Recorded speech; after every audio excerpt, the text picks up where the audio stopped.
Usually madam ನಾವೆಲ್ಲ ಕಂಟೆಸ್ಟೆಂಟ್ಗೋಸ್ಕರ big boss ನೋಡೋರಲ್ಲ, ನಾವು ಸುದೀಪ್ಗೋಸ್ಕರ ನೋಡೋರು. ಅವರ ಆಂಕರಿಂಗ್ ಸ್ಟೈಲು, ಅವರ ಒಂದು ಏನೋ ಡ್ರೆಸ್ಸಿಂಗ್ ಸೆನ್ಸ್ಗೋಸ್ಕರ ಅವ್ರಿಗೋಸ್ಕರ ನಾವು ಬಿಗ್ ಬಾಸ್ ನೋಡೋರು. ಸ್ಯಾಟರ್ಡೆ ಸಂಡೇ ಮಾತ್ರ ನೋಡ್ತಾರ ಕ್ಯಾಟಗರಿ. ಅಲ್ದಿರ ನಾರ್ಮಲ್ ಬರೀ ಸೀರಿಯಲ್ ಅವ್ರು ಅಲ್ದಿರ ಬೇರೆ ಬೇರೆ ಇಂಡಸ್ಟ್ರಿಯಿಂದ ಕಾರ್ಪೊರೇಟಿಂದ ಒಂದಿಬ್ರು ಕಾರ್ಪೊರೇಟ್ ಮೈಂಡ್ ಸೆಟ್ ಅವ್ರದ್ದು ಹೆಂಗಿರುತ್ತೆ ಸ್ಟ್ರೆಸ್. ಇವರು ಯಾರೋ ಒಬ್ರು ಸಾಫ್ಟ್ವೇರ್ ಇಂಜಿನಿಯರ್ಗಳು ಬಂದ್ರೆ ಹೆಂಗಿರುತ್ತೆ ಅವ್ರ ಮೈಂಡ್ ಸೆಟ್, ಟೆಕಿಗಳು ಬಂದ್ರೆ ಅವ್ರ ಮೈಂಡ್ ಸೆಟ್ ಹೆಂಗಿರುತ್ತೆ. ಇದು ಲಾಸ್ಟ್ ಟೈಮ್ ಎಲ್ಲ ಮೇಜರ್ 80-90% ಬರೀ ಸೀರಿಯಲ್ ಆಕ್ಟರ್ಸ್ಗಳೇ ಇದ್ರು. ಬಿಗ್ ಬಾಸ್ ಅಂದ್ರೆ ನಮ್ಗೆ ಯಾರು ನೋಡಿಲ್ಲ ಬಿಗ್ ಬಾಸ್ ನ, ಸುದೀಪ್ ಸಾರೇ ಅಂತಾನೆ ಎಲ್ಲರೂ ಅಂತ ಹೇಳ್ಕೊಂಡ್ರೆ ತುಂಬಾ ಟಫ್ ಆಗ್ತಾ ಹೋಗ್ತಾ ಇದೆ ಗೇಮ್. ಅಂದ್ರೆ ನಾವು ಬಿಗ್ ಬಾಸ್ ಸೀಸನ್ 1 ಅಲ್ಲಿ ನಾವು ಎಷ್ಟು ನೋಡ್ತಾ ಇದ್ವಿ, ಈಗೆಲ್ಲ ಹೆಂಗ್ ಕೋಟ್ರ ಆಗ್ಬಿಟ್ಟಿದೆ ಅಂದ್ರೆ ಜಗಳ ಆಡೋದೇ ಗೇಮು, ಚೀರಾಡೋದೇ ಗೇಮು. ಆ ಥರ ಚೀರಾಡಿದಾಗ ನಮ್ಗೆ ಫೋಕಸ್ ಜಾಸ್ತಿ ಬರುತ್ತೆ. ಕಂಟೆಸ್ಟೆಂಟ್ ಈ ಥರ ಮೈಂಡ್ ಸೆಟ್ ಬಂದ್ಬಿಟ್ಟಿದೆ. ಏನಾಗಿತ್ತು ಫಸ್ಟ್ 2-3 ಸೀಸನ್ಸ್ ಅಲ್ಲಿ ಏನಿತ್ತು ಅಂದ್ರೆ ಒಂದು ಇನ್ನೋಸೆನ್ಸ್ ಇತ್ತು, ಏನು ಪ್ಲಾನಿಂಗ್ ಇಲ್ದಿರ ಒಳಗಡೆ ಹೋಗ್ತಾ ಇದ್ರು. ಈಗೆಲ್ಲ ಏನಂದ್ರೆ ಸ್ಟಡಿ ಮಾಡ್ಕೊಂಡು ಹೋಗ್ತಾರೆ. ಸುಮ್ಮನೆ ಬೆಳೆದಿರೋರ್ನೇ ತಗೊಂಡೋಗಿ ಬಿಗ್ ಬಾಸ್ಗೆ ಹಾಕೋದು, ಇಂಪ್ರೂವ್ಮೆಂಟ್ ಆಗಿರೋರ್ನೇ ತಗೊಂಡೋಗಿ ಬಿಗ್ ಬಾಸ್ಗೆ ಹಾಕೋದು, ಅವೆಲ್ಲ ಬಿಗ್ ಬಾಸ್ ಅನ್ನಲ್ಲ. ಏನೋ ಒಂದು ಅವರು ತುಂಬಾ ಫೇಮಸ್ ಆಗಿದ್ದಾರೆ, ಅವ್ರನ್ನ ಕಳ್ಸಿದ್ರೆ ಇವು ಒಂದು ಒಳ್ಳೆ ವ್ಯೂಸ್ ಬರುತ್ತೆ. ಇದು ಬರೀ ಬಿಗ್ ಬಾಸ್ ನಡೀತಾ ಇರೋದೇ ದುಡ್ಡಿಗಾಗಿ ಹೊರ್ತು ನಮ್ಮ ಜನಗಳಿಗೆ ಏನು ಉಪಯೋಗ ಇಲ್ಲ. ಏನಿದೆ, ಏನು ತಿಳ್ಕೊಳ್ಳೋದು ಏನಿದೆ ಅದರಲ್ಲಿ? ಹಂಗ ಆ ನಾಯಿ ಕಿತ್ತಾಡ್ದಂಗೆ ಕಿತ್ತಾಡ್ತಾರೆ. ಅದ್ರೊಳಗಡೆ ಅದು ಬಿಗ್ ಬಾಸ್ ಅಂತಾರೆ. ಯಾರ ಜನಕ್ಕೆ ಅರ್ಥನೇ ಆಗ್ತಾ ಇಲ್ಲ ಏನ್ ಹೇಳ್ತಾ ಇದೀವಿ ಅಂತ. ಬಿಗ್ ಬಾಸ್ ಒಂದು ಶೋ, ಬಟ್ ಅದರಿಂದ ಏನು ಉಪಯೋಗ ಇಲ್ಲ. ಈ ಸೀಸನ್ ಅಲ್ಲಿ ಮೇಡಮ್ ಅವರೇ ನಾನು ಹೇಳೋದು, ಏನಾದ್ರೂ ಒಂದು ನಮ್ಮ ಸ್ಟೇಟ್ಗೆ ಗೌರವ ತಂದೋರ್ನ ಬಿಗ್ ಬಾಸ್ ಒಳಗೆ ಕಳಿಸ್ಬೇಕು. ದುಡ್ಡು ಮಾಡಿರೋರ್ನೇ ಬಿಗ್ ಬಾಸ್ ಕಳಿಸಿ ದುಡ್ಡು ಕೊಡ್ತಾವ್ರೆ ಅಂತಂದ್ರೆ ಬಿಗ್ ಬಾಸ್ ಏನ್ ಬೆಲೆ ಇದೆ ಅಲ್ಲಿಗೆ? ನೋಡೋರು ಮುಟ್ಟಳ್ಳನ ಮಕ್ಕಳು ನಾವು, ಏನೋ ಮಾಡಕ್ ಕೆಲ್ಸ ಇಲ್ಲ ಅಂತ ನೋಡ್ಬೇಕಷ್ಟೇ ಹೊರ್ತು ಅದರಿಂದ 10 ರೂಪಾಯಿ ಉಪಯೋಗ ಇಲ್ಲ. ಈಗ ನನ್ನೇ ಕಳಿಸ್ಲಿ ಬಿಡಿ, ನಾನೇ ಹೋಗ್ತೀನಿ, ನನ್ನೇ ಕಳಿಸ್ಲಿ. ನನ್ನ ಕೆಪಾಸಿಟಿ ಏನಿದೆ ನಾನು ತೋರಿಸ್ತೀನಿ ಒಳಗಡೆ. ಆಗುತ್ತಾ ಬಿಗ್ ಬಾಸ್ ಅವ್ರಿಗೆ? ನಮ್ಮಂತವ್ರು ಕಳ್ಸಕ್ ಚಾನ್ಸೇ ಇಲ್ಲ. ಒಂದ್ಸಲಿ ಕಳ್ಸಿ ನೋಡ್ಲಿ ಬಿಗ್ ಬಾಸ್ ಅಂದ್ರೆ ಏನು ಅಂತ ತೋರಿಸ್ಬಿಟ್ಟು ಆಚೆ ಬರ್ತೀವಿ. ಅವ್ರ ತರ ಗತ್ತು ಗಾಂಭೀರ್ಯ ಸುದೀಪ್ ಸರ್ ತರ ನಮ್ಮ ಇಂಡಸ್ಟ್ರಿಯಲ್ಲಿ ಬಿಗ್ ಬಾಸ್ ನಡ್ಸಕ್ಕೆ ಯಾವ ಫೇಲ್ಸ್ ಚಾನ್ಸೇ ಇಲ್ಲ. ಆ ಥರ ಒಂದು ವಾಯ್ಸು, ಕದರು, ಕಡಕ್ ಲುಕ್ಕು ಸುದೀಪ್ ಬಿಟ್ರೆ ನಮ್ಮ ಇಂಡಸ್ಟ್ರಿಯಲ್ಲಿ ಬಿಗ್ ಬಾಸ್ ನಡ್ಸಕ್ಕೆ ಯಾರ ಕೈಲಿ ಸಾಂಚಿಲ್ಲ. ದಯವಿಟ್ಟು ಏನಾರು ಸಾಧನೆ ಮಾಡಿರೋ ಕಳಿಸಿ, ಈ ತರಲೆ ನನ್ನ ಮಕ್ಳನ್ನ ಕಳ್ಸಕ್ ಹೋಗ್ಬೇಡಿ ಸರ್. ಈಗ ಇನ್ನೇನು 2 ತಿಂಗಳಲ್ಲಿ ಬಿಗ್ ಬಾಸ್ ಸ್ಟಾರ್ಟ್ ಆಗ್ತಾ ಇದೆ. ಸೊ ಯಾರೆಲ್ಲ ಬಂದ್ರೆ ಮಜಾ ಇರುತ್ತೆ ಅಂತ ಅನಿಸ್ತಾ ಇದೆ ನಿಮಗೆ ಕಂಟೆಸ್ಟೆಂಟ್ಸ್ ಆಗಿ? ಯೂಶಲಿ ಮೇಡಮ್ ನಾವೆಲ್ಲ ಕಂಟೆಸ್ಟೆಂಟ್ಗೋಸ್ಕರ ಬಿಗ್ ಬಾಸ್ ನೋಡೋರಲ್ಲ, ನಾವು ಸುದೀಪ್ಗೋಸ್ಕರ ನೋಡೋರು. ಅವರ ಆಂಕರಿಂಗ್ ಸ್ಟೈಲು, ಅವರ ಒಂದು ಏನೋ ಡ್ರೆಸ್ಸಿಂಗ್ ಸೆನ್ಸ್ಗೋಸ್ಕರ ಅವ್ರಿಗೋಸ್ಕರ ನಾವು ಬಿಗ್ ಬಾಸ್ ನೋಡೋರು. ಸ್ಯಾಟರ್ಡೆ ಸಂಡೇ ಮಾತ್ರ ನೋಡ್ತಾರ ಕ್ಯಾಟಗರಿ. ಬಟ್ ಬಿಗ್ ಬಾಸ್ ನಾವು ರೆಗ್ಯುಲರಾಗಿ ಫಾಲೋ ಮಾಡ್ತೇವೆ. ಈ ಸಲ ಮೇ ಬಿ ಅಲ್ದಿರ ನಾರ್ಮಲ್ ಬರೀ ಸೀರಿಯಲ್ ಅವ್ರು ಅಲ್ದಿರ ಬೇರೆ ಬೇರೆ ಇಂಡಸ್ಟ್ರಿಯಿಂದ ಕಾರ್ಪೊರೇಟಿಂದ ಒಂದಿಬ್ರು ಕಾರ್ಪೊರೇಟ್ ಮೈಂಡ್ ಸೆಟ್ ಅವ್ರದ್ದು ಹೆಂಗಿರುತ್ತೆ ಸ್ಟ್ರೆಸ್. ಇವರು ಯಾರೋ ಒಬ್ರು ಸಾಫ್ಟ್ವೇರ್ ಇಂಜಿನಿಯರ್ಗಳು ಬಂದ್ರೆ ಹೆಂಗಿರುತ್ತೆ ಅವ್ರ ಮೈಂಡ್ ಸೆಟ್, ಟೆಕಿಗಳು ಬಂದ್ರೆ ಅವ್ರ ಮೈಂಡ್ ಸೆಟ್ ಹೆಂಗಿರುತ್ತೆ. ಆ ಥರ ಒಂದಿಬ್ರು ಅಲ್ಲಿಂದ ಮೀಡಿಯಾದಿಂದ ಒಂದಿಬ್ರು, ಮತ್ತೆ ಹಳ್ಳಿ ರೈತರು ಒಂದಿಬ್ರು ಬಂದ್ರೆ ಹೆಂಗಿರುತ್ತೆ. ಸೊ ಈ ಥರ ಎಲ್ಲರನ್ನು ಮಿಕ್ಸ್ ಮಾಡಿದ್ರೆ ತುಂಬಾ ಚೆನ್ನಾಗಿರುತ್ತೆ. ಅಂದ್ರೆ ಬರೀ ಏನಾಗಿದೆ ಲಾಸ್ಟ್ ಟೈಮ್ ಎಲ್ಲ ಮೇಜರ್ 80-90% ಬರೀ ಸೀರಿಯಲ್ ಆಕ್ಟರ್ಸ್ಗಳೇ ಇದ್ರು. ಸೊ ಹೌದು ಕರೆಕ್ಟ್, ಇಲ್ಲಿಂದ ಅವ್ರ ಕೆರಿಯರ್ ಕೂಡ ತುಂಬಾ ರೀಸ್ಟಾರ್ಟ್ ಆಗುತ್ತೆ. But end of the day Bigg Boss ಅನ್ನೋದು ಒಂದು ಮೈಂಡ್ ಸೆಟ್, ಏನೋ ಸ್ಟಡಿ ಥರ ಗೇಮ್ ಇರೋದ್ರಿಂದ ಸೊ ಎಲ್ಲ ಥರ ಇದ್ರೆ ವರ್ಸಟೈಲಿಟಿ ಆಗಿ ತುಂಬಾ ಚೆನ್ನಾಗಿರುತ್ತೆ ಅಂತ ನಮ್ಮ ಸರ್. ಈಗ ಬಿಗ್ ಬಾಸ್ಗೆ ಸುದೀಪ್ ಸರ್ ಇಲ್ದಂಗೆ ಬೇರೆ ಯಾರಾದ್ರೂ ಮಾಡ್ಬೋದಿತ್ತು ಅಂತಂದ್ರೆ ಯಾರನ್ನ ಹೇಳ್ತೀರಾ ನೀವು? ಅಲ್ಲ, ಯಾರು ಮಾಡೋಕ್ಕಾಗಲ್ಲ ಮೇಡಮ್, ಅದೇ ಬಿಗ್ ಬಾಸ್ ಕ್ಯಾನ್ಸಲ್ ಮಾಡ್ಕೊಬೇಕಷ್ಟೇ. ಸುದೀಪ್ ಸರ್ ಇಲ್ಲ ಅಂದ್ರೆ ಬಿಗ್ ಬಾಸ್ ನೋಡ್ತಿರ್ಲಿಲ್ವಾ ನೀವು? ಅಲ್ಲ, ನಾನು ನಿಜ ನೋಡ್ತಾ ಇರಲಿಲ್ಲ ಮೇಡಮ್.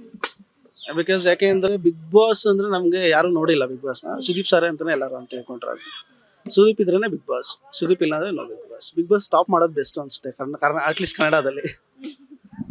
ಸರ್, ಈಗ ಯಾವ ತರ ರೂಲ್ಸ್ಗಳನ್ನೆಲ್ಲ ಬಿಗ್ ಬಾಸ್ ಅಲ್ಲಿ ತರಬೇಕು ಅನ್ಸುತ್ತೆ ನಿಮ್ಗೆ ಕಂಟೆಸ್ಟೆಂಟ್ಸ್ಗಳ ಮಧ್ಯೆ? ಈಗ ಆಲ್ರೆಡಿ ಎಲ್ಲ ಏನಾಗಿದೆ ಅಂದ್ರೆ ಕನ್ನಡ ಬಿಗ್ ಬಾಸ್ ಅಲ್ಲೂ ಕೂಡ ತೆಲುಗು, ತಮಿಳು ಅಲ್ಲಿಂದ ಎಲ್ಲ ಯಾರು ಏನ್ ಮಾಡಿದ್ರೆ ಎಲ್ಲ ತಂದ್ಬಿಟ್ಟಿದ್ದಾರೆ ಆಲ್ರೆಡಿ. ಈಗ ಅಲ್ಲೂ ಎಲ್ಲ ಏನೋ ಸ್ಮೋಕಿಂಗ್ ಇದೆ, ಡ್ರಿಂಕ್ಸ್ ಎಲ್ಲ ಸಪ್ಲೈ ಆಗುತ್ತಂತೆ. ಅದಕ್ಕಿಂತ ಹೆಚ್ಚಾಗಿ ಏನಂದ್ರೆ ತುಂಬಾ ಟಫ್ ಆಗ್ತಾ ಹೋಗ್ತಾ ಇದೆ ಗೇಮ್. ಅಂದ್ರೆ ನಾವು ಬಿಗ್ ಬಾಸ್ ಸೀಸನ್ 1 ಅಲ್ಲಿ ನಾವು ಎಷ್ಟು ನೋಡ್ತಾ ಇದ್ವಿ, ಈಗೆಲ್ಲ ಹೆಂಗ್ ಕೋಟ್ರ ಆಗ್ಬಿಟ್ಟಿದೆ ಅಂದ್ರೆ ಜಗಳ ಆಡೋದೇ ಗೇಮು, ಚೀರಾಡೋದೇ ಗೇಮು. ಆ ಥರ ಚೀರಾಡಿದಾಗ ನಮ್ಗೆ ಫೋಕಸ್ ಜಾಸ್ತಿ ಬರುತ್ತೆ. ಕಂಟೆಸ್ಟೆಂಟ್ ಈ ಥರ ಮೈಂಡ್ ಸೆಟ್ ಬಂದ್ಬಿಟ್ಟಿದೆ. ಅದಕ್ಕೆ ಬಿಟ್ಟು ಒಂದು ಕ್ವಾಲಿಟಿ ಗೇಮ್ಸ್, ಸೈಕಲಾಜಿಕಲ್ ಗೇಮ್ಸ್ ತಂದರೆ ಒಂದು ಸ್ವಲ್ಪ ಚೆನ್ನಾಗಿರುತ್ತೆ ಅಂತ ನಾವು ಅನ್ಕೊಂತೀವಿ. ಬಿಕಾಸ್ ಈಗ ಬೇರೆ ಈಗೆಲ್ಲ ಏನಾಗಿದೆ ಅಂದರೆ ಬರೀ ಆಡಿಯನ್ಸ್ ಬರೀ ಕನ್ನಡ ಅಷ್ಟೇ ಅಲ್ಲ, ಈಗೆಲ್ಲ ವೆಬ್ ಸೀರೀಸ್ ನೋಡ್ತಾರೆ, ಬೇರೆ OTT ಪ್ಲಾಟ್ಫಾರ್ಮಲ್ಲಿ ಇದ್ದಾರೆ. ಸೊ ಅದಕ್ಕೆ ಚಾಲೆಂಜ್ ಮಾಡೋ ಥರ ಗೇಮ್ಗಳು ಇಡಬೇಕು, ಸೈಕಲಾಜಿಕಲ್ ಗೇಮ್ಗಳು ಇಡಬೇಕು. ಹೊಡೆದಾಟ, ಬಡದಾಟ, ಚೀರಾಟ ಈಗೆಲ್ಲ ರೌಡೀಸ್ ಅಂತೆ ಎಲ್ಲ ಶೋನಲ್ಲೂ ನಡೀತಾನೆ ಇದೆ. ಸೊ ಅದನ್ನ ಬಿಟ್ಟು ಬೇರೆ ಸೈಕಲಾಜಿಕಲ್ ಗೇಮ್ಸ್ ಏನಾದರೂ ಟ್ರಿಕಿ ಗೇಮ್ಸ್ಗಳು ಇಡೋ ಥರ ಆ ಥರ ಏನಾದರೂ ಮಾಡಿದ್ರೆ ಈ ಸಲ ಚೆನ್ನಾಗಿರುತ್ತೆ ಅಂತ ನಾನು ಅನಿಸುತ್ತೆ. ಸರ್ ಮತ್ತೀಗ ಇಷ್ಟು ಬಿಗ್ ಬಾಸ್ ಸೀಸನ್ಗಳಲ್ಲಿ ನಿಮ್ಮ ಫೇವ್ರೆಟ್ ಸೀಸನ್ ಅಂದ್ರೆ ಯಾವ ಸೀಸನ್ ಅಂತ ಹೇಳ್ತೀರಾ? Definitely first season when Sujan was there, ಅವ್ರ ಸೀಸನ್ ವಿಜಯ ರಾಘವೇಂದ್ರ ಸುಜನ್. ಬಿಕಾಸ್ ಏನಾಗಿತ್ತು ಫಸ್ಟ್ 2-3 ಸೀಸನ್ಸ್ ಅಲ್ಲಿ ಏನಿತ್ತು ಅಂದ್ರೆ ಒಂದು ಇನ್ನೋಸೆನ್ಸ್ ಇತ್ತು, ಏನು ಪ್ಲಾನಿಂಗ್ ಇಲ್ದಿರ ಒಳಗಡೆ ಹೋಗ್ತಾ ಇದ್ರು. ಈಗೆಲ್ಲ ಏನಂದ್ರೆ ಸ್ಟಡಿ ಮಾಡ್ಕೊಂಡು ಹೋಗ್ತಾರೆ, ಈ ತರ ಟಾಸ್ಕ್ ಬಂದ್ರೆ ಯಾವ ತರ ಪ್ರಿಪೇರ್ ಆಗಬೇಕು, ಲೈಕ್ ಈ ತರ ಅಷ್ಟು ಡೆವಲಪ್ ಆಗ್ಬಿಟ್ಟಿದೆ. ಕಂಟೆಸ್ಟೆಂಟ್ಗಳ ಮೈಂಡ್ ಸೆಟ್ ಅಷ್ಟು ಡೆವಲಪ್ ಮಾಡ್ಕೊಂಡು ಹೋಗ್ತಾರೆ ಈಗ. ಬಟ್ ಅವಾಗೆಲ್ಲ ಆ ಥರ ಇರಲಿಲ್ಲ, ಪ್ಲಾನ್ಡ್ ಇರಲಿಲ್ಲ. ಸೊ ಜೆನ್ಯೂನ್ ಗೇಮ್ ಕಾಣಿಸ್ತಿತ್ತು. ಈಗೆಲ್ಲ ಜೆನ್ಯೂನ್ ಗೇಮ್ಸ್ ಇಲ್ಲ, ಜಸ್ಟ್ ಬಿಹೇವಿಯರ್ ಕಾಣಿಸುತ್ತೆ ಅಷ್ಟೇ, ರಿಯಾಕ್ಷನ್ ಕಾಣಿಸುತ್ತೆ ಅಷ್ಟೇ. ಸರ್ ಈಗ ಸೊ ಕೊನೆಯದಾಗಿ ಕಂಟೆಸ್ಟೆಂಟ್ಸ್ಗಾಗ್ಲಿ ಸುದೀಪ್ ಸರ್ಗಾಗ್ಲಿ ಏನ್ ಹೇಳಕ್ ಇಷ್ಟಪಡ್ತೀರಾ ನಿಮ್ ಕಡೆಯಿಂದ? ಅಲ್ಲ, ಸುದೀಪ್ ಸರ್ಗೆ ಏನು ಹೇಳ್ಬೇಕಲ್ಲ, because they are in peak. ಅಂದ್ರೆ ಅವ್ರು ಈ ವಿಷಯದಲ್ಲಿ ತುಂಬಾ ಪರ್ಫೆಕ್ಟ್ ಆಗಿ ಮಾಡ್ತಾರೆ. ಬಟ್ ಕಂಟೆಸ್ಟೆಂಟ್ ಯಾರಾದ್ರೂ ಬರಲಿ, ಗಿವ್ ಯುವರ್ ಬೆಸ್ಟ್ ಅಂತ ಹೇಳ್ಬೋದು ಅಷ್ಟೇ, ಆಲ್ ದ ಬೆಸ್ಟ್ ಹೇಳ್ಬೋದು. ಓಕೆ ಸರ್, ಮಜಾ ಇರುತ್ತೆ ಅನ್ಸುತ್ತೆ ಸರ್ ನಿಮ್ಗೆ?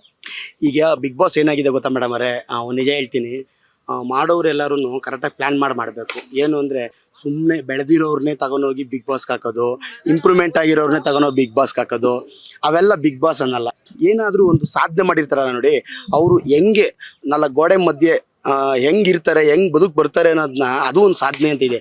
ಸುಮ್ಮನೆ ಹೆಂಗೆ ಎಲ್ಲೆಲ್ಲೋ ನಿಂತ್ಕೊಂಡು ಕುಣಿದ್ಬಿಟ್ಟು ಒಂದು ಒಳ್ಳೆ ವ್ಯೂಸ್ ಆಗಿದೆ, ಒಳ್ಳೆ ಬಜಾರಿದೆ, ಅವ್ರಿಗೆ ಒಂದು ನೆಕ್ಸ್ಟ್ ಲೆವೆಲ್ ಇದೆ, ಅವ್ರು ಬರ್ತಾನೆ ಇರ್ತಾರೆ ಟಿ ವಿಲಿ ಅಲ್ವಾ. ಏನಾರ ಒಂದು ಸಾಧನೆ ಮಾಡಿರೋರನ್ನ ಕರ್ಕೊಂಬರ್ಬೇಕು ನೋಡಿ. ಸುಮ್ಮನೆ ಈಗ ಸುದೀಪ್ ಸರ್ಗೆ ಅವ್ರದ್ದೇನು, ಅವ್ರು ಪೇಮೆಂಟ್ ಕೊಡ್ತಾರೆ, ಅವ್ರ ಕೆಲಸ ಅವ್ರು ಮಾಡ್ಬಿಟ್ಟು ಹೋಗ್ತಾರೆ. ನಡೆಸೋರು ಯಾರಿರ್ತಾರೆ, ಸೆಲೆಕ್ಷನ್ ಮಾಡೋರು ಯಾರಿರ್ತಾರೆ, ಎಲ್ಲರನ್ನೂ ಈಗ ಗೊತ್ತಿರೋರ್ನು ಗೊತ್ತಿಲ್ದಿರೋರ್ನೇ ಎಲ್ಲರನ್ನೂ ಕೆಲವೊಬ್ರನ್ನ ಸೆಲೆಕ್ಟ್ ಮಾಡ್ಬೇಕು. ಇವರು ಏನೋ ಒಂದು ಅವರು ತುಂಬ ಫೇಮಸ್ ಆಗಿದ್ದಾರೆ, ಅವ್ರನ್ನ ಕಳ್ಸಿದ್ರೆ ಇವು ಒಂದು ಒಳ್ಳೆ ವ್ಯೂಸ್ ಬರುತ್ತೆ. ಇದು ಬರೀ ಬಿಗ್ ಬಾಸ್ ನಡೀತಾ ಇರೋದೇ ದುಡ್ಡಿಗಾಗಿ ಹೊರ್ತು ನಮ್ಮ ಜನಗಳಿಗೆ ಏನೂ ಉಪಯೋಗ ಇಲ್ಲ. ಸೀರಿಯಸ್ ಆಗಿ ಹೇಳ್ತೀನಿ ನೋಡಿ, ಮದರ್ ಪ್ರಾಮಿಸು ಜನಗಳಿಗೆ 10 ರೂಪಾಯಿನೂ ಉಪಯೋಗ ಇಲ್ಲ ಬಿಗ್ ಬಾಸ್ ನೋಡೋದ್ರಿಂದ. ಸುಮ್ಮನೆ ನಮ್ಮ ನೆಟ್ ವೇಸ್ಟು, ನಮ್ಮ ಟೈಮ್ ವೇಸ್ಟು. ಏನು ಉಪಯೋಗ ಇದೆ ಬಿಗ್ ಬಾಸ್ ನಾವು ನೋಡ್ತೀವಲ್ವಾ, ಏನಿದೆ, ಏನು ತಿಳ್ಕೊಳ್ಳೋದು ಏನಿದೆ ಅದರಲ್ಲಿ? ಹಂಗೆ ಆ ನಾಯಿ ಕಿತ್ತಾಡ್ದಂಗೆ ಕಿತ್ತಾಡ್ತಾರೆ. ಅದ್ರೊಳಗಡೆ ಅದು ಬಿಗ್ ಬಾಸ್ ಅಂತಾರೆ ಯಾರ? ಅದನ್ನು ಒಂದು ಕಂಟೆಂಟ್ ತೋರ್ಸೋದೇ ಒಂದು ಲೆಕ್ಕಾಚಾರ. ಬಿಗ್ ಬಾಸ್ ಅಂತಂದರೆ ಒಂದು ಏನಾದರೂ ಒಂದು ಕಂಟೆಂಟ್ ಇರಬೇಕು ಅಲ್ವಾ. ಜನ ನೋಡೋರು ಏನು ಅಂತ ಅರ್ಥ ಮಾಡ್ಕೊಬೇಕು, ತಿಳ್ಕೊಬೇಕು. ಸುಮ್ಮನೆ ಇದೊಂದು ಶೋ ನಡೆಸ್ಬಿಟ್ಟು ನಾಯಿ ಕುಣ್ದಂಗೆ ಇವ್ರು ಕುಣಿಯೋದು, ಇವ್ರ ಮೇಲೆ ಅವ್ರು ಹೊಡೆದಾಡೋದು, ಅವೆಲ್ಲ ಬಿಗ್ ಬಾಸ್ ಅಲ್ಲ ಮೇಡಮ್. ಜನಕ್ಕೆ ಅರ್ಥನೇ ಆಗ್ತಾಯಿಲ್ಲ ಏನು ಹೇಳ್ತಾ ಇದೀವಿ ಅಂತ. ಬಿಗ್ ಬಾಸ್ ಒಂದು ಶೋ, ಬಟ್ ಅದರಿಂದ ಏನು ಉಪಯೋಗ ಇಲ್ಲ. ಏನಾದ್ರೂ ಯಾರ ಒಬ್ಬನಿಗೆ ಹೆಲ್ಪ್ ಆಗೋಂಥದ್ದನ್ನ ಮಾಡಬೇಕು ಹೊರತು ಈ ಥರ ಬಿಗ್ ಬಾಸ್ ಮಾಡಬಾರ್ದು.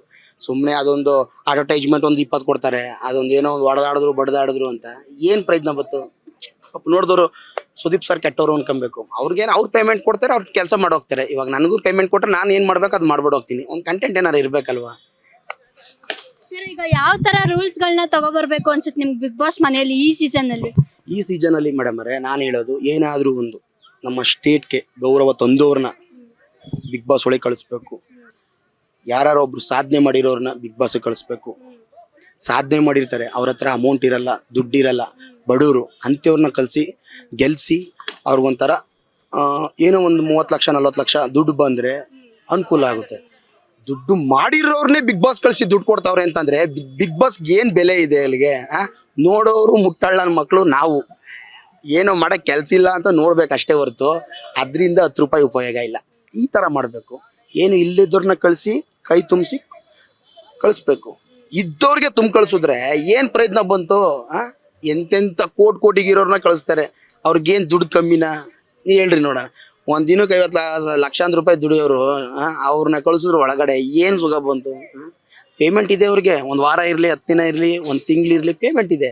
ಪೇಮೆಂಟ್ ಇಲ್ಲ ಅಂತಲ್ಲ, ಹಂಗೆ ಅಂದ್ಬಿಟ್ಟು ಇದ್ದವ್ರಿಗೆ ಕೊಟ್ಟರೆ ಏನು ಪ್ರಯತ್ನ ಬಂತು ಮೇಡಮ್ ಅವರೇ?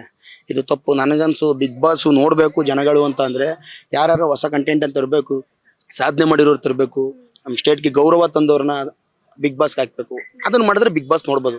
ಸುಮ್ಮನೆ ತಪ್ಪಿದು. ದಿನ ನೋಡ್ತಾ ಇರ್ತೀವಲ್ಲ ಟಿ ವಿಲಿ, ಅವ್ರನ್ನೇ ಕಳಿಸೋರು ಏನು ಪ್ರಯತ್ನ ಬಂತು? ಅದನ್ನು ಶೋ ಅಂತಾರೆ. ಅದನ್ನು ಅವ್ರವರೇ ಮಾಡ್ಕೊಳಂಗಿದ್ರು ಮತ್ತು ನಾವೆಲ್ಲ ಯಾಕೆ ನೋಡಬೇಕು?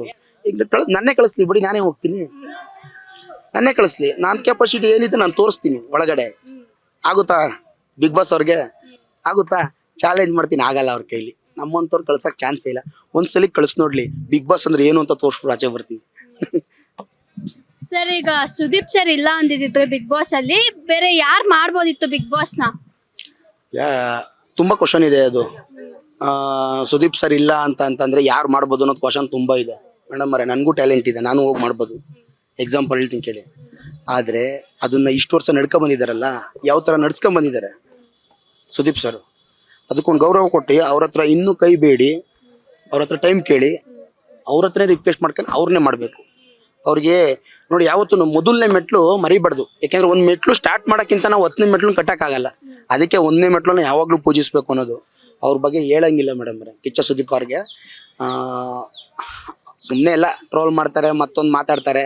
ಆ ಯಪ್ಪ ನೋಡಿ, ಒಂದು ಪ್ರಾಬ್ಲಮ್ ಮಾಡ್ಕೊಂಡಿಲ್ಲ, ಒಂದು ಇನ್ಸಿಡೆಂಟ್ ಮಾಡ್ಕೊಂಡಿಲ್ಲ. ಇಂಡಸ್ಟ್ರಿಲಿ ಇದ್ದರೆ ಒಬ್ರಿಗೆ ಬಾಯಿ ಬಂದಂಗೆ ಬೈಯಲ್ಲ. ಅವ್ರು ಯಾರಿಗೆ ಏನೇ ಬೈದ್ರು ಒಂದೇ ವರ್ಡ್ ಹೇಳೋದವ್ರು, ಸಿಂಪಲಾಗಿ ಸ್ಮೈಲ್ ಕೊಡ್ಕೊಂಡು. ಮನುಷ್ಯರು ಹಂಗಿರ್ಬೇಕು, ಇದ್ರೆ ಕಿಚ್ಚ ಸುದೀಪ್ ಥರ ಇರಬೇಕು. ಬಟ್ ಬೇರೆಯವ್ರು ಯಾರು ಮಾಡೋಕೆ ಅವಕಾಶ ಇತ್ತು ಅಂದರೆ ಅವ್ರು ಬಿಟ್ಟು ಕೊಡೋಕೆ ರೆಡಿ ಇದ್ದಾರೆ. ಆದರೆ ಅವ್ರ ಥರ ನಡೆಸೋದು ತುಂಬ ಕಷ್ಟ ಅನಿಸುತ್ತೆ. ಅಕಸ್ಮಾತ್ ಈಗ ಅವ್ರ ತರ ನಡೆಸ್ಬೋದು, ಬೇರೆ ಚಾನ್ಸ್ ಕೊಡ್ತೀನಿ ಅಂತ ಅಂತಿದ್ದಾರೆ ಅಂದ್ಮೇಲೆ, ಈಗ ಬೇರೆ ಯಾರಾದ್ರೂ ಆಪ್ಷನ್ ಅಲ್ಲಿ ಇದ್ದಾರೆ ಅಂತಂದ್ರೆ ನೆಕ್ಸ್ಟ್ ಇಂಡಸ್ಟ್ರಿಯಲ್ಲಿ ಯಾರು ಮಾಡ್ಬೋದಿತ್ತು? ಇಂಡಸ್ಟ್ರಿಲೇ ಮಾಡ್ಬೇಕಾ, ಪಬ್ಲಿಕಲ್ಲಿ ಯಾರು ಮಾಡ್ಬೋದಾ? ಐ ಮೀನ್ ಇಂಡಸ್ಟ್ರಿಯಲ್ಲಿ ನಿಮ್ಗೆ ಏನ್ ಅನ್ಸುತ್ತೋ ಅದೇ ಹೇಳಿ, ಪರವಾಗಿಲ್ಲ. ಅಲ್ಲ, ನನಗೂ ಚಾನ್ಸ್ ಕೊಟ್ಟರೆ ನಾವು ಮಾಡ್ತೀವಿ ಬೇಕಾರೆ, ಏನು ತೊಂದರೆ ಇಲ್ಲ. ನಮಗೂ ಒಂದು ಟ್ಯಾಲೆಂಟ್ ಅನ್ನೋದಿದೆ. ಯಾಕೆಂದರೆ ಅದೇನು 3 ಅವರು ಕ್ಯಾಮ್ರಾ ಮೈಕ್ ಮುಂದೆನೇ ಇರಲ್ಲ. ಅದು ಒಂದು ಶೋ ಕಟ್ ಮಾಡೋದು, ಆಯಿತಾ? ಅದನ್ನು ನೀಟಾಗಿ ಯಾವ ಥರ ಪ್ಲ್ಯಾನ್ ಮಾಡಿಕೊಂಡು 10 ನಿಮಿಷಕ್ಕೆ ಯಾವ ಥರ ವೀಡಿಯೋ, ಆ ಥರ ಮಾಡೋದು. ಯಾರು ಬೇಕಾದ್ರೂ ಮಾಡ್ಬೋದು. ರಿಷಬ್ ಶೆಟ್ಟಿ ಏನೋ ಮಾಡ್ಬೋದು ಅಂತ ಒಂದು ಸುದ್ದಿ ಬಂದಿತ್ತು. ಅವ್ರು ಮಾಡಿದ್ರು ಏನು ತಪ್ಪಿಲ್ಲ. ಬಟ್ ಆದರೆ ಅವ್ರ ಥರ ಗತ್ತು ಗಾಂಭೀರ್ಯ ಸುದೀಪ್ ಸರ್ ಥರ ನಮ್ಮ ಇಂಡಸ್ಟ್ರಿಯಲ್ಲಿ ಬಿಗ್ ಬಾಸ್ ನಡ್ಸೋಕ್ಕೆ ಯಾವ ಫೇಲ್ಸ್ ಚಾನ್ಸೇ ಇಲ್ಲ. ಆ ಥರ ಒಂದು ಸ್ಟೈಲು, ಆ ಥರ ಒಂದು ಕಾಸ್ಟ್ಯೂಮು, ಆ ಥರ ಒಂದು ಲುಕ್ಕು, ಆ ಥರ ಒಂದು ವಾಯ್ಸು, ಕದರು ಕಡಕ್ ಲುಕ್ಕು ಸುದೀಪ್ ಬಿಟ್ರೆ ನಮ್ಮ ಇಂಡಸ್ಟ್ರಿಯಲ್ಲಿ ಬಿಗ್ ಬಾಸ್ ನಡ್ಸೋಕ್ಕೆ ಯಾರ ಕೈಲಿ ಸಾಂಚಿಲ್ಲ. ಆ ಥರ ನಿಂತ್ಕೊಂಡು 3 ಅವರು ಚಾನ್ಸೇ ಇಲ್ಲ. ಸರ್, ಈಗ ಇಷ್ಟು ಸೀಸನ್ಸ್ ಅಲ್ಲಿ ನಿಮ್ ಫೇವ್ರೆಟ್ ಸೀಸನ್ ಅಂತ ಅಂದ್ರೆ ಯಾವ ಸೀಸನ್ ಹೇಳ್ತೀರಾ? ನನ್ನ ಫೇವ್ರೆಟ್ ಸೀಸನ್ ಅಂತಂದರೆ ಕಾರ್ತಿಕ್ ಇದ್ನಲ್ಲ, ಬಿಗ್ ಬಾಸ್ ಕಾರ್ತಿಕ್ಕು, ಮತ್ತು ತುಂಬ ಜನ ಇದ್ರಲ್ಲ, ಒಳ್ಳೆ ಟ್ಯಾಲೆಂಟ್ ತೋರಿಸಿದ್ದಾರೆ ಕಾರ್ತಿಕ್ ಅವರು. ತುಂಬ ಇಷ್ಟವಾಯಿತು ಅವರು ಗೇಮ್ ಆಡಿದ್ದು. ಸಂಗೀತ ಅವರಾಗಿರ್ಬೋದು, ಅವರಿಬ್ಬರಲ್ಲಿ ನಾನು ಏನು ಕಂಡೆ ಅಂತಂದರೆ, ನೋಡಿ, ಎಷ್ಟೇ ಕೋಪಗೊಂಡಿದ್ರು ಇವ್ರಿಗೆ ಅವ್ರು ಬಿಟ್ಟು ಕೊಡ್ತಿರಲ್ಲ, ಅವ್ರಿಗೆ ಇವ್ರು ಬಿಟ್ಟು ಕೊಡ್ತಿರಲ್ಲ. ಆದ್ರೂ ಸಂಗೀತ ಕಾರ್ತಿಕ್ನ ಮಗು ಥರ ಕಾಪಾಡ್ಕೊಂಡ್ರು. ಇವರು ಅಷ್ಟೇ, ಅವರು ಅಷ್ಟೇ. ಅದು ಒಂದು ಒಳಗಡೆ ಬಾಂಡಿಂಗು, ಕಿತ್ತಾಡೋದೇ ಬೇರೆ, ಒಳಗಡೆ ಒಂದು ಪ್ರೀತಿ ಮಾಡೋದೇ ಬೇರೆ. ಆಚೆ ಕಡೆ ಕಾಮನ್, ಆಚೆ ಬಂದಮೇಲೆ ಅವ್ರವ್ರ ಲೈಫ್ ಅದು.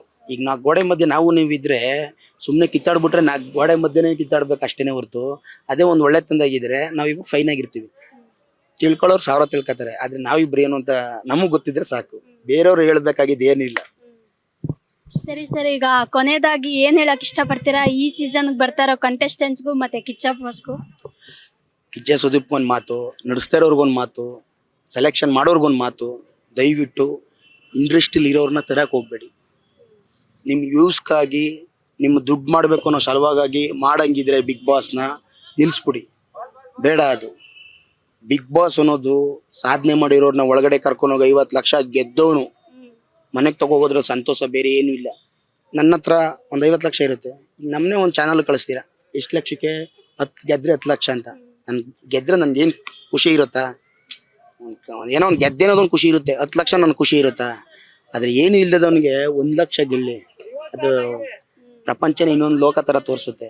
ಅದನ್ನ ಹೇಳಕ್ಕೆ ಇಷ್ಟಪಡ್ತೀನಿ. ದಯವಿಟ್ಟು ಏನಾರು ಸಾಧನೆ ಮಾಡಿರೋರು ಕಳಿಸಿ, ಈ ತರಲೆ ನನ್ನ ಮಕ್ಳನ್ನ ಕಳ್ಸಕ್ಕೆ ಹೋಗ್ಬೇಡಿ, ತರಲೆ ಆಡೋರನ್ನ ಕಳ್ಸಕ್ಕೆ ಹೋಗ್ಬೇಡಿ. ಒಂದು ಟಾಸ್ಕ್ ಕೊಟ್ಟಿದ್ದಾರೆ ಆದರೆ ಅದನ್ನು ಕಂಪ್ಲೀಟ್ ಮಾಡಂಗಿರ್ಬೇಕು. ಹೊಡೆದಾಡಿ ಬಡ್ದಾಡಿ ಅದು ಟಾಸ್ ಅಂತಾರೆ, ಅದನ್ನು ಎಡಿಟರ್ ಸಖತ್ತಾಗಿ ತೋರಿಸ್ತಾರೆ. ಮಾತ್ರ ಹಂಗಾಯ್ತು ಹಿಂಗಾಯ್ತು ಅಂತ ಏನು ಬದನೆಕಾಯಿನೂ ಆಗಿರಲ್ಲ ಅಲ್ಲಿ. ಅದಕ್ಕೋಸ್ಕರ ಕಳ್ಸಿದ್ರೆ ನೋಡಿ, ನಮ್ಮಂಥವ್ರನ್ನ ಕಳಿಸಿ. ನಮ್ಮಲ್ಲೂ ಏಜೆಂಟ್ ಟ್ಯಾಲೆಂಟ್ ಇದೆ, ಜನಗಳಿಗೆ ಗೊತ್ತಿಲ್ಲ ಅಷ್ಟೇ.